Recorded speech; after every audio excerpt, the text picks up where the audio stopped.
Olá, gente, tudo bem? Hoje eu vim falar com vocês sobre as reformas religiosas que aconteceram durante o século XVI. Como vocês já viram nas videoaulas anteriores, a Igreja Católica tinha um grande poder durante a Idade Média na Europa.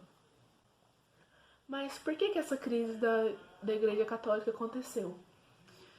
Bom, primeiro, o clero estava sendo muito mal preparado. Os padres, eles não viviam de acordo com o que a igreja propunha, e isso gerava revolta na população. E também uma questão que é muito pertinente é na venda de indulgências e simonias. Bom, o que é isso? São como se você comprasse alguma coisa, o seu lugar no céu seria garantido depois da morte. Ou então vender algo que é relacionado à Igreja Católica. Compre e você será abençoado. Esse tipo de coisa. A nobreza e a burguesia eram contra a igreja. A nobreza por causa da quantidade de terra que a igreja possuía, e eles estavam interessados nessa quantidade de terra, e a burguesia por causa da grande taxa de juros que a igreja cobrava dos burgueses. O luteranismo foi a revolta causada por causa das teses de Lutero. Ele pregou 95 teses contra a venda de indulgências, simonias e a infabilidade do Papa. O que é a infabilidade do Papa? É como se é a crença de que o Papa sempre está certo e ele nunca deve ser discutido as coisas que ele fala. E o que Lutero acreditava? Ele acreditava que a nossa salvação ia ser pela fé e não pela compra de alguma indulgência, e que a Bíblia era perfeita. E antigamente, apenas os padres conseguiam ler a Bíblia porque ela estava em latim. As pessoas comuns não tinham acesso ao que estava escrito nela. Vendo isso, ele fez a tradução para que qualquer um conseguisse ler. E também que o sacerdócio seria livre, que qualquer um poderia ser um sacerdote. Ele recebeu o apoio da nobreza alemã, e dentro desse luteranismo saiu um grupo que chama os anabatistas, que eles eram contra o batizado de crianças. Para eles tinham que batizar quando adulto.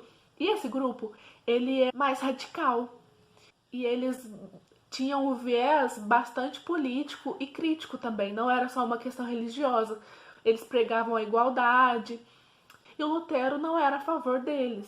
Eles discordavam, porque, segundo Lutero, esse não era o modo de fazer essa revolta, essa mudança acontecer. Os anabatistas estavam muito revoltosos com a situação e eles organizaram a Revolta Camponesa de 1525. E eles invadiram algumas propriedades privadas, quebrando algumas coisas. Mesmo que eles tenham se baseado em algumas ideias no luteranismo, Lutero não apoiou a Revolta Camponesa. Ele se aliou aos nobres e nisso eles perderam essa revolta. Agora sobre o calvinismo. Bom, foi uma revolta guiada por João Calvino. O ideal calvinista é a predestinação. Como, por exemplo, você já está assim destinado ou ir para o céu ou o inferno. E não há nada que você possa fazer na sua vida que vá mudar isso. Porém, eles acreditavam que se você fosse bem-sucedido, isso era um sinal de que você era predestinado a ir para o céu. E o anglicanismo, que foi uma outra religião criada por um rei inglês chamado Henrique VIII, e ele rompeu com a igreja. Por que isso aconteceu? Primeiro, o Henrique VIII, ele estava em busca do seu filho homem, e ele não tinha conseguido esse filho homem ainda, e a esposa que ele tinha não conseguia trazer isso para ele. Então ele queria se separar dela para casar com uma mais nova, mas a igreja não apoiava isso. Então, ele indo contra os ideais do Papa, o parlamento apoiou ele, criando o ato de supremacia, que é onde rompeu a aliança da igreja com o rei. E nisso tornou o absolutismo mais forte e ele era o líder da religião anglicana.